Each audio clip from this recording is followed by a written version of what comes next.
Have you ever found yourself sitting in your favorite chair after lunch, your eyes getting heavier, your mind drifting, and before you know it, bam, you've dozed off for 15 minutes? And maybe when you woke up, you felt a little more alert, maybe even more cheerful. You might have brushed it off thinking, I'm just getting older. But what if I told you that little nap you just took could actually be doing wonders for your brain? Yes, really.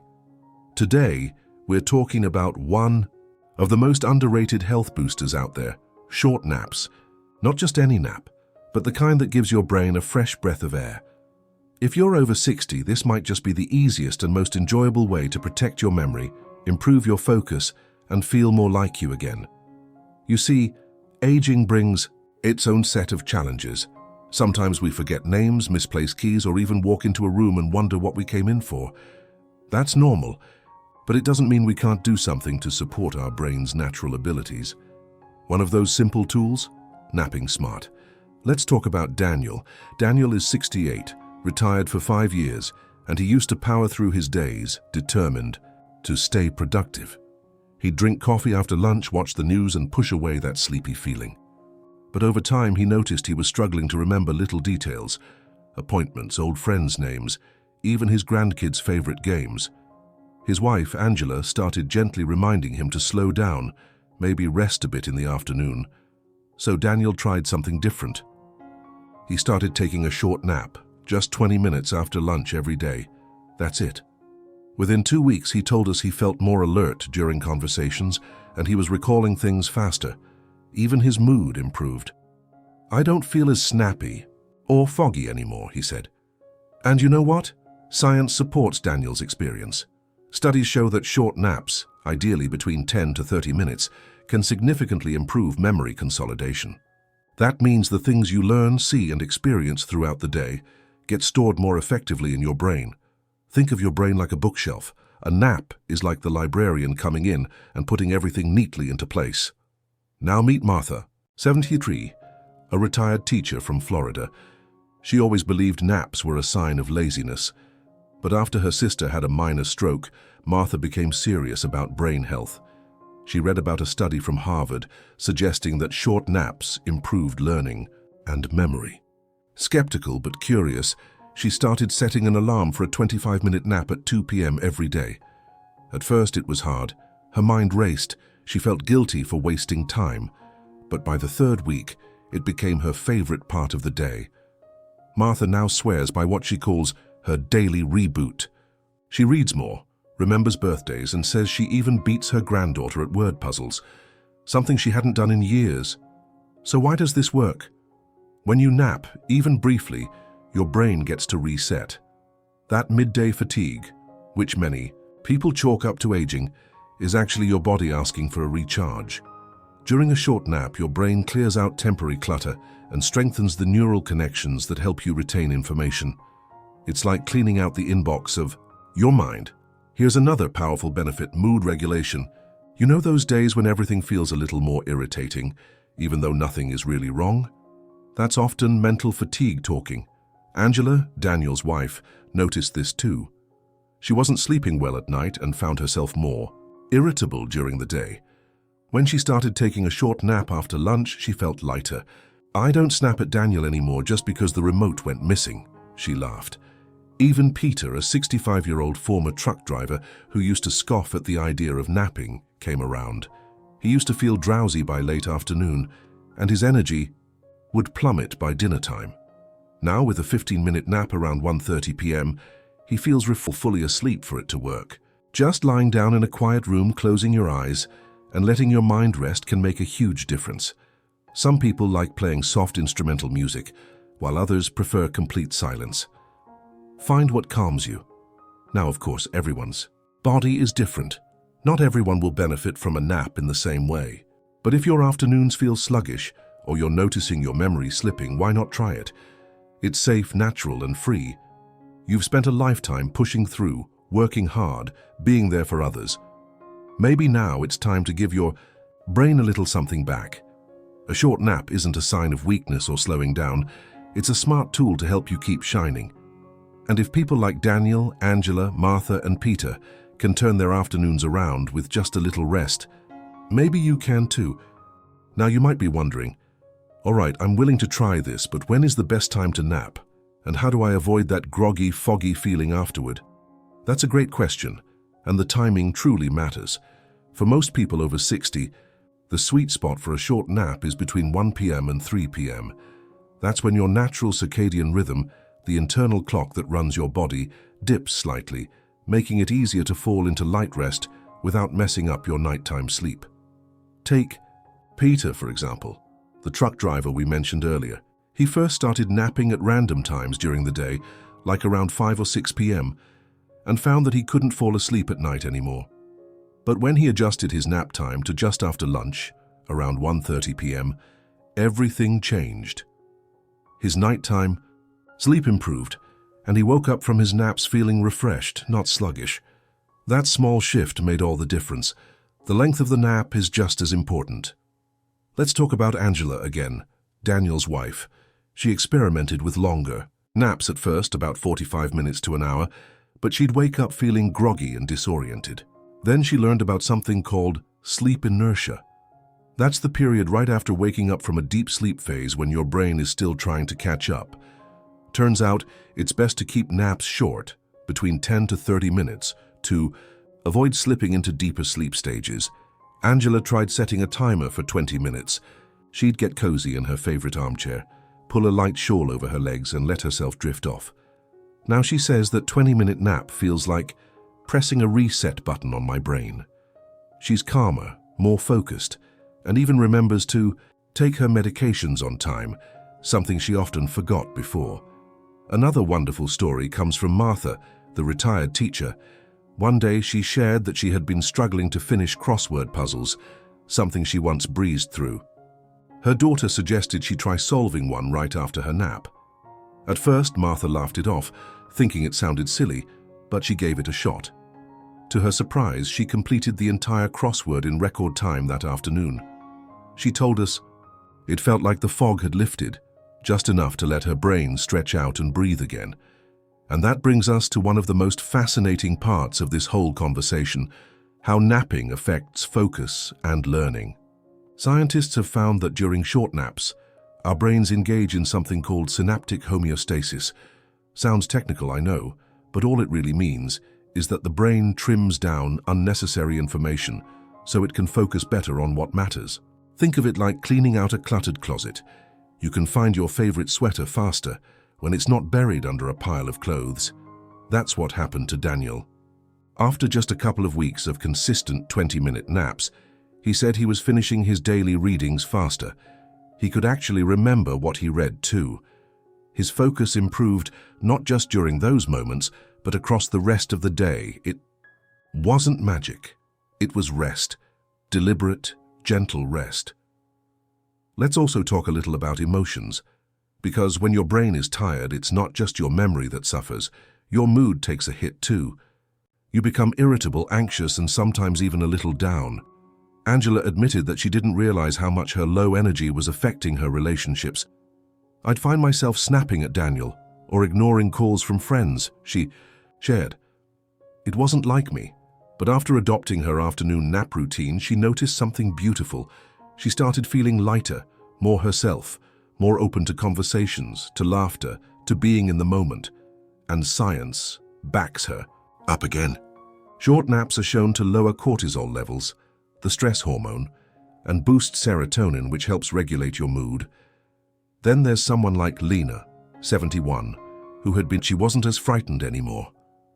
"I'm doing what I can," she said, "and that gives me peace." That's the beauty of it all. Napping isn't about doing nothing. It's an act of care, a kind, loving pause that gives your brain the fuel to keep going, and it's never too late to start.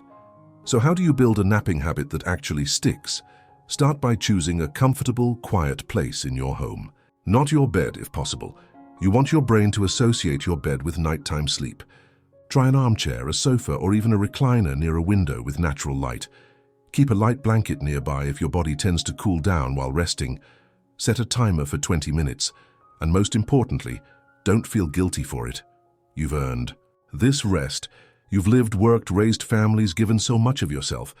Now this nap is for you, for your brain, for your focus, your memory, your peace, whether it's Daniel and Angela rediscovering calm, Martha finishing her crosswords again, Peter getting back into his walking routine, or Lena finding courage in small changes. Each of them proves that something as simple as a short nap can be powerful. So now that you know how to start and why it matters, the most important part is consistency. Like watering a plant, your brain responds best when it's gently and regularly cared for. That's exactly what Daniel discovered. He used to nap only when he felt completely drained, which wasn't often. But once he began doing it daily, even on the days he thought he didn't need it, he noticed something surprising. The fog in his mornings started to lift. He didn't just feel better after his naps, he felt sharper before them too.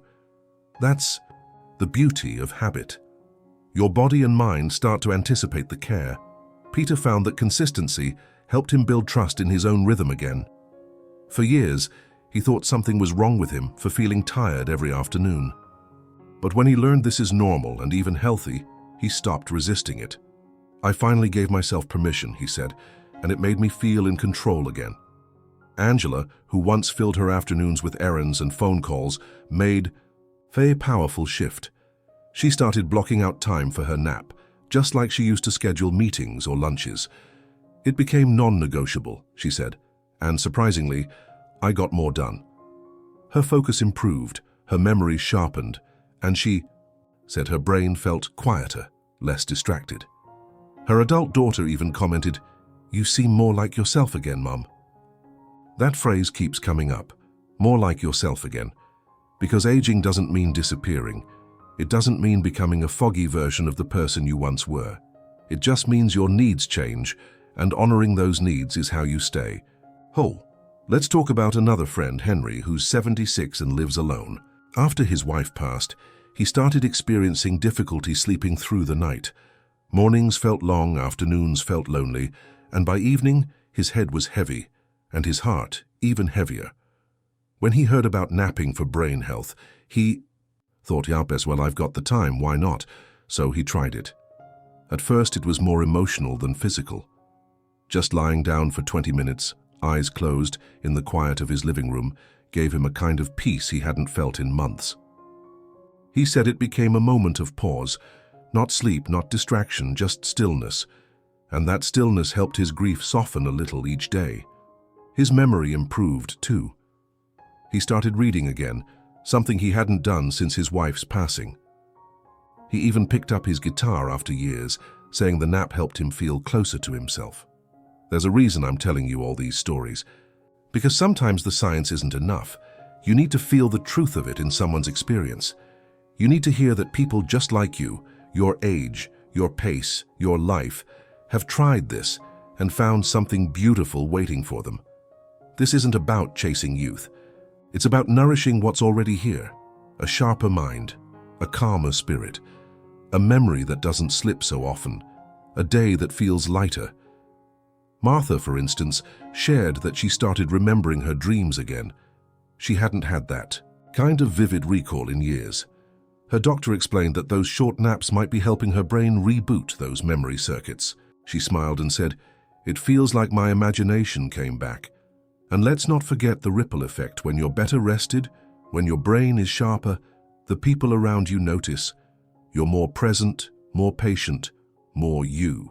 Daniel's grandkids now ask to play word games with him because, as his granddaughter proudly says, "Grandpa's brain is fast. You might even catch yourself smiling a little more often for no reason at all." Because when your brain is rested, life feels clearer. And when life feels clearer, joy finds its way back in. Softly, gently, without force. So if you've been wondering whether those short midday rests are worth your time, let the answer be yes. Not because a scientist said so, not because a study proved it, but because you deserve to feel good again. You deserve to remember what you love, to enjoy the moments, to show up fully, and if a 20-minute nap can help bring that back, why not try? If this video made you feel seen, if you're ready to honor your rest, I'd love to hear from you in the comments.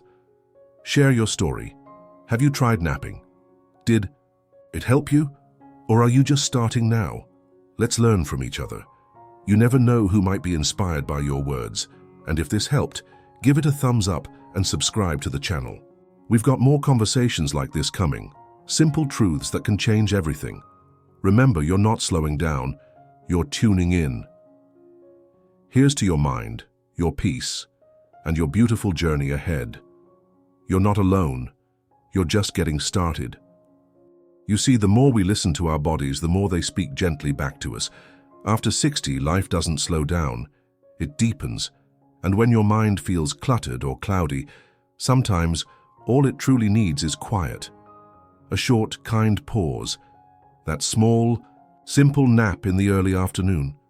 It's not a luxury. It's your mind's whisper asking to be heard, asking for stillness, not silence, for space, not sleep alone. There's something truly beautiful about learning to rest with purpose. To close your eyes not in exhaustion but in trust, that when you open them again, clarity will be waiting, like a soft wind clearing the morning mist. Lena, who once feared her memory was slipping away forever, now journals after her naps.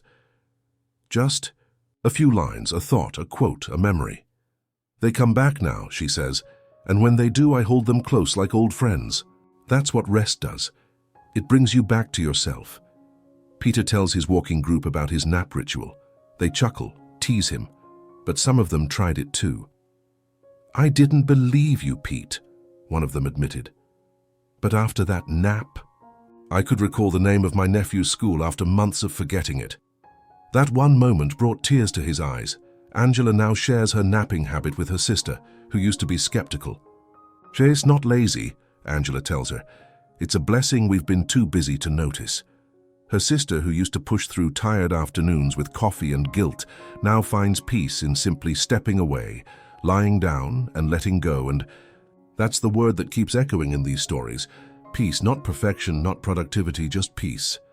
That sweet, steady feeling that your thoughts aren't racing, your heart isn't hurried, and your moments are your own again. You don't need to earn that peace. You already deserve it. So many of us spend our younger years running, chasing, building, giving. And while that's beautiful in its own time, now is the season to come home to your body, your breath, your beautiful aging, still sharp mind. And it begins with something as simple as 20 minutes.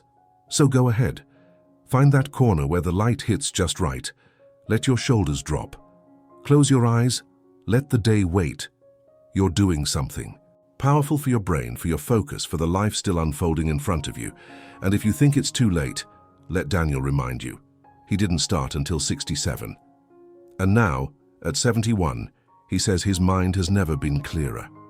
If Martha could return to her crosswords, if Lena could find her memories, if Henry could feel whole again, if Angela could reconnect with joy, then so can you. This isn't just a nap. It's a quiet revolution of self-respect. And while you rest, know this, you are not alone. There is a quiet movement rising, a community of hearts and minds choosing care over chaos, clarity over clutter, peace over pressure. That's what we believe in here. That's what Elderly Paradox stands for. So if these words have touched something inside you, don't just keep them to yourself. Pass them on, like a gentle torch in the dark. Share this video with someone you love, someone who needs to know that slowing down can be a gift, not a flaw. And if you feel at home in this message, then stay. Be part of this journey. You don't need to sign anything or say anything. No. You are part of the Elderly Paradox.